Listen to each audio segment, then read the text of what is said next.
និយាយពីទេសភាពនៅក្នុងទឹកដីខេត្តពោធិ៍សាត់ប្រហែលជាគេមិនអាចរំលងបានទេគឺភ្នំ1500ភ្នំ1500គឺស្ថិតនៅក្នុងស្រុកវាវែងខេត្តពោធិ៍សាត់ហើយក៏ជាតំបន់ទេសចរធម្មជាតិអំណោយផលមែនទែននៅក្នុងទឹកដីខេត្តពោធិ៍សាត់ហើយតាមផ្លូវនៃការធ្វើដំណើរទៅភ្នំ1500គឺស្រួលទេគឺផ្លូវចាក់កស៊ូរហូតទេហើយតាមដងផ្លូវនៃការធ្វើដំណើរហ្នឹងគឺមានទេសភាពប្លែកៗពីគ្នាច្រើនដោយសារតាជាលើកទី1របស់ខ្ញុំហើយដែលបានមកលេងភ្នំ1500គឺស្រស់ស្អាតមែនទែនមកហើយគឺចង់មកទៀតតែម្ដងបាទហើយវីដេអូនេះគឺខ្ញុំថតខ្ទង់ជា2ឬ3ឆ្នាំហើយដោយសារយូរដែរហើយដោយសារអត់ទាន់ដែរមានពេលកាត់ដើម្បីផុសជូនបងប្អូនទស្សនាហើយដោយសារថ្ងៃនេះមានពេលវេលាអីស្របហើយក៏នឹកទេសភាពភ្នំ1500ផងក៏ដាច់ចិត្តថាងកាត់ថតវីដេអូចែកជូនបងប្អូនទស្សនាហើយភ្នំ1500ហ្នឹងបើយើងធ្វើដំណើរពីភ្នំពេញទៅចំណាយពេល5ម៉ោងដែរហើយបើគិតជាគីឡូអីខ្ទង់300គីឡូជាងទេហើយបើបងប្អូនមកដល់ទីនេះមិនខំឡងទេគឺមកហើយគឺមិនស្ដាយលុយមិនស្ដាយពេលវេលាដោយសារតែទេសភាពស្អាតហើយខ្ញុំមានអារម្មណ៍ថាបើបានទៅហើយគឺចង់បោះតង់គេនៅទីនោះដោយសារនេះខ្ញុំទៅវិលល្ងាចអញ្ចឹងទៅគឺស្ដាយដែរប៉ុន្តែទោះបីយ៉ាងណាក៏ដោយទេសភាពនៅតំបន់នោះយើងនៅតែមានឱកាសដើរលេងទេដោយសារថាវា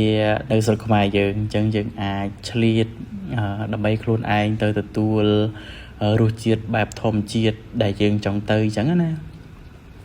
ហើយភ្នំ1500ហ្នឹងគឺបើយើងបើយើងធ្វើដំណើរទៅយើងត្រូវតែឆ្លងកាត់វងមូលប្រម៉ោយហើយមានផ្លូវបែកជា3ទៅដល់វងមូលស្រុកវាលវែងហ្នឹងគឺមួយទៅបាត់ដំបងមួយទៅភ្នំ1500និងថ្មដាហើយមួយទៀតទៅខាងអូសោមហើយបងប្អូនទៅខេត្តកោះកុងក៏តាមរយៈអូសោមដែរគឺផ្លូវមិនពិបាកគឺផ្លូវស្រួលទាំងអស់ហើយទេសភាពនៅរដូវវស្សាដូចនៅក្នុងវីដេអូអញ្ចឹងគឺស្រស់ស្អាតមែនទែនខ្ញុំនិយាយថាក្នុងកាមេរ៉ាយើងថតតែប៉ុណ្ណឹងតែខាងក្រៅគឺកាន់ល្អទៀតនេះដោយសារតាខ្ញុំទៅចំរដូវវស្សាហើយភ្លៀងផងរលឹមផងហើយមានកន្លែងខ្លះក៏អាប់ដែរហើយខ្ញុំជឿថាបងប្អូនគួរតែនាំគ្រួសារទៅដើរលេងម្ដងហើយឈៀលជាមួយធម្មជាតិហើយនៅក្នុងភ្នំ1500ហ្នឹងហើយក៏ជាការលើកស្ទួយទៅដល់ទេសចរក្នុងស្រុកយើងផងដែរហើយដោយសារបងប្អូនខ្លះគិតថាស្រុកគេស្អាតស្រុកយើងមិនស្អាតមិនមែនទេស្រុកយើងក៏ពិតកន្លែងខ្លះក៏ស្អាតជាងស្រុកគេផងហើយអំណោយផលជាងស្រុកគេផងហើយដូចនៅក្នុងវីដេអូមួយចឹងគឺទេសភាពគឺស្អាតមែនទែនហើយខ្ញុំគិតថាទោះបីមួយជីវិតយ៉ាងម៉េចយ៉ាងម៉ាឲ្យទៅបានស្គាល់ភ្នំ1500ប៉ុន្តែទៀតពិតខ្ញុំទៅនឹងដូចជា3-4 ដងដែរហើយទៅដល់ទឹកដីស្រុកវាវែងហ្នឹងហើយដូចនៅក្នុងវីដេអូអញ្ចឹងគឺស្រស់ស្អាតមែនទែនបងប្អូនទៅបែបជិះម៉ូតូអីខ្ញុំគិតថាកាន់តែឈៀលថែមទៀតហើយខ្ញុំលងនឹងសម្រស់ធម្មជាតិបែបនេះហើយក៏ចូលចិត្តធម្មជាតិដែរបានខ្ញុំចូលចិត្តផលិតវីដេអូចែកជូនបងប្អូនយើងទស្សនាមើលថាតើនៅស្រុកខ្មែរយើងឬទឹកដីខេត្តពោធិ៍សាត់ឬស្រុកវាវែងហ្នឹងវាមានតំបន់ធម្មជាតិណាខ្លះដែលទាក់ទាញភ្ញៀវទេសចរជាតិអន្តរជាតិអីមកទស្សនាយើងមើលទៅខាងទេសភាពបែបណានៅខេត្តណាអញ្ចឹងណាហើយដូចតាមក្រសួងទេសចរថាមនុស្សយើងម្នាក់ថតវីដេអូម្នាក់ហើយក៏ជាអ្នកផ្សព្វផ្សាយម្នាក់ដែរដូចថាយើងទៅដល់កន្លែងណាយើងថតផុសពីតំបន់ទេសចរហ្នឹងថាទីនេះមានអីដើម្បីបង្ហាញឬក៏បង្អួតទៅកាន់ជនបរទេសហើយដូចនៅក្នុងវីដេអូអញ្ចឹងគឺស្រស់ស្អាតមែនទែនហើយនៅតំបន់ហ្នឹងតិចមែនទែនបងប្អូនឬភ្នំហ្នឹងហើយមានច្រើនទៀតដោយសារនៅវីដេអូក្រោយខ្ញុំនឹងផុសពីទឹកធ្លាក់ធម្មតានៅក្នុងវីដេអូនេះខ្ញុំបង្ហាញតាភ្នំ1500ទេដោយសារភ្នំ1500ជាគោលដៅទេសចរធំដែលគេស្គាល់ប៉ុន្តែក៏ពិតទឹកធ្លាក់ធម្មតាក៏នៅចិត្តនៅលើភ្នំនឹងដែរហើយជិះទៅមុខទៀតយើងអាចទៅដល់ព្រំដែនថៃហើយក្នុងវីដេអូហ្នឹងគឺខ្ញុំមកដល់កន្លែងស្ពាននេះគឺភ្នំស្អាតមែនទែនហើយជុំភ្លៀងរិចផងហើយទេសភាពខៀវស្ងាត់ស្រស់ប្រងទៀតមែនទែនហើយខ្ញុំគិតថាទេសភាពបែបនេះ mình đăng tháng nhom nè review nè thọt nâng vìสบายอย่างnào bàn tay bông bồn mới có ai jadi đi chung môi nâng video bạn nâng đài chẳng á nè hay mình chỉ ngay thì bông bồn dân ai thua đồng nào ta pram mau ấy chân tới dân ai nha pro dân từ từ tam lời chỉ lịch pram của bạn từ tam khai con của bạn nhưng chưa thẳng chưa ta chỉ tới pe bali dân bằng prang thư ca dù ngày dù khai dù năm pe này dân xã oi cái đồ luôn anh đa lên chung mình sụp mai chẳng á nèสำหรับខ្ញុំអត់ទាន់បានជំនាញសិក្សាទេមានយូរអីខែម្ដងហើយក៏ចែកជូនសម្រាប់ធម្មជាតិព្រៃភ្នំទឹកហូរជ្រោះអីចែកជូនបងប្អូនយើងទស្សនាដើម្បីរីករាយដូចខ្ញុំតាណាខ្ញុំសប្បាយរីករាយហើយបងប្អូនក៏សប្បាយរីករាយតាមខ្ញុំអញ្ចឹងដែរណាហើយនេះគឺប្លង់ត្រោនថត់លើទៅបើនឹងថាមានឃើញដូចមានទឹកមានសមុទ្រមានអីមិនដឹងថានៅព្រំដែនឬណាតែថត់ពីលើទៅមិនដឹងថាស្រស់ស្អាតមែនតើហើយដូចអានៅ QQ ហ្នឹងអានេះខ្ញុំទៅវគ្គ2ទេខ្ញុំទៅលើកទី2អញ្ចឹងមិនមានដ្រូនការទៅលើកទី1អត់មានដ្រូនមានអីអត់មានប្លង់ពីលើដល់ពេលមានដ្រូនមិនដឹងថាភ្នំយើងថតពីលើទៅវាកាន់តែស្អាតហើយកលុកកលាក់ទឹកជ្រោះទឹកអីគឺប្លែកមែនតើហើយបងប្អូនអីសាកទៅនាំគ្រួសារយើងបងប្អូនឬសង្សារមិត្តភ័ក្តិអីទៅឈៀលបែបព្រៃភ្នំហើយខ្ញុំជឿថាបងប្អូនគួរតែចំណាយពេលឲ្យខ្លួនឯងជាងចំណាយពេលយើងកាត់ទុកអីធ្វើការផងសន្សំលុយផងដើរលេងខ្លះទៅជីវិតយើងមានន័យអញ្ចឹងណាហើយបើយើងប្រឹងប្រែងធ្វើការហើយយើងមិនចំណាយពេលដើម្បីខ្លួនឯងខ្ញុំជឿថាវាពិបាកហើយណាមួយការងារច្រើនមនុស្សយើងវាអាច stress ដែរតែបើយើងបានដើរលេងយើងអាចរំសាយភាព stress រំសាយអារម្មណ៍បានច្រើនអីចឹងណា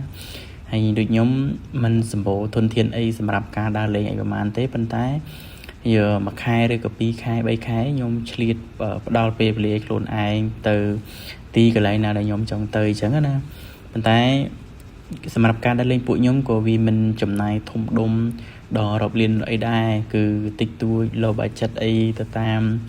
ជីវភាពតាមការងារខ្លួនឯងធ្វើប្រាក់ខែយើងតិចយើងចាយតាមនឹងមិនមែនថាប្រាក់ខែយើងតិចហើយយើងចាយលើខ្ទង់អីទេក៏ប៉ុន្តែនៅស្រុកយើងវាកន្លែងដើរលេងរបស់របរអីក៏វាមិនថ្លៃអីប្រហែលដែរទើបថាស្រាវលើយើងចេះចាយវាចេះរដ្ឋបတ်ចេះសំចៃ low budget មិនអាហ្នឹងលើខ្លួនឯងណាតែសម្រាប់ខ្ញុំទៅកន្លែងណាមួយlow budget មែនតើយើងចំណាយតិចប៉ុន្តែយើងដើរបានច្រើនហើយយើងបានមើលទេសភាពច្រើនទៀតអញ្ចឹងខ្ញុំជឿថាអាហ្នឹងរឿងដើរលេងរឿងអីហ្នឹងអាហ្នឹងស៊ីសងលើបងប្អូនយើងទេដែលគិតថាទៅដើរលេងចាយលុយច្រើនមែនទេអាហ្នឹងស្រ័យលើខ្លួនឯងទេបើខ្លួនឯងថាបើដើររមណីយដ្ឋានយើងទិញនេះ low budget អញ្ចឹងអាហ្នឹងខ្ញុំជឿថាយើងដើរលេងបានឆ្ងាយបានច្រើនតែយើងអស់តិចហើយដូចនៅក្នុងវីដេអូអញ្ចឹងហ្នឹងស្ពាននៅលើភ្នំ1500គឺស្រស់ស្អាតមែនតើហើយ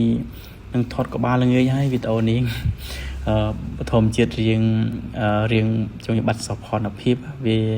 វារៀងខៀវដោយសារតែយើងចូលម៉ោង6ហើយទៅថតនឹង